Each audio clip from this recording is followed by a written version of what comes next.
அண்ணா வணக்கங்கண்ணா. நம்ம Erode கதிரிடமிருந்து western model காட்ட போறோங்க. எல்லாச்சுங்க fancy top jeans டிராயரோட வருங்க. எம்ப்ராய்டிங் டிசைனும் இருக்கும். மாடல் பேட்டர்ன் நல்லா இருக்கும். கலர்ஸ் பாத்தீங்கன்னா 3 கலர் வருங்க. சூப்பர்ங்கண்ணா. ஒவ்வொரு பேட்டர்ன் பாத்தீங்கன்னாலும் ஒவ்வொருக்குள்ளேயும் மூணு கலர்ஸ் வந்துருங்க. கலர்ஃபுல்லா இருக்கும், நல்லா கிராண்டா இருக்கும். நம்ம கடை வந்து ஈரோடு கதிர் ரெடிமேடு.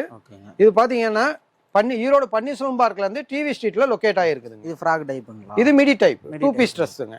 மிடி டைப்லயே பாப்கார்ன் டாப்பு சார்ஜெட் மெட்டீரியல்ஸ் கட்டுங்க. ஒவ்வொன்றும் ஒவ்வொரு பேட்டர்னுங்க. இது பாருங்க, இதுலயே pant model western type popcorn cloth top ஃபேண்ட்டுங்க. இப்போ நம்ம கிட்ட ஆரம்ப விலைனா எப்படிங்கண்ணா? ஆரம்ப விலை ஸ்டார்டிங் 45 ரூபாயில இருந்து இருக்குது. ஒவ்வொரு கலெக்ஷன் ஒவ்வொரு ரேட்டுங்க. நான் ஸ்டார்டிங் ரேட் தான் சொல்லியிருக்கேன், இதனுடைய ரேட் இல்ல. நீங்க நேர்ல வாங்க, எவ்வளவு வேணாலும் பார்த்து பர்ச்சேஸ் பண்ணி எடுத்து யாரோட பாய்ஸுக்கு நம்ம கிட்ட எடுத்துக்கலாம். பாய்ஸ் கேர்ள்ஸ் ஆல் ஐட்டம் இருக்குங்க. ஓகேங்கண்ணா. இப்போ நம்ம கிட்ட மினிமம் பர்ச்சேஸுங்க, மினிமம் பர்ச்சேஸ் பண்ணும்போது ஒரு மினிமம் ஒரு 5000 எடுத்தாதான் வியாபாரத்துக்கு ஆகுங்க. நீங்க எவ்வளவு வேணாலும் பார்த்து எடுத்துக்கலாம். கலெக்ஷன்ஸ் எல்லாம் நிறைய குச்சிருக்கு. ஃபுல் கலெக்ஷன் வந்திருக்கு. ஓகேங்கண்ணா. நன்றிங்கண்ணா. நன்றிங்க.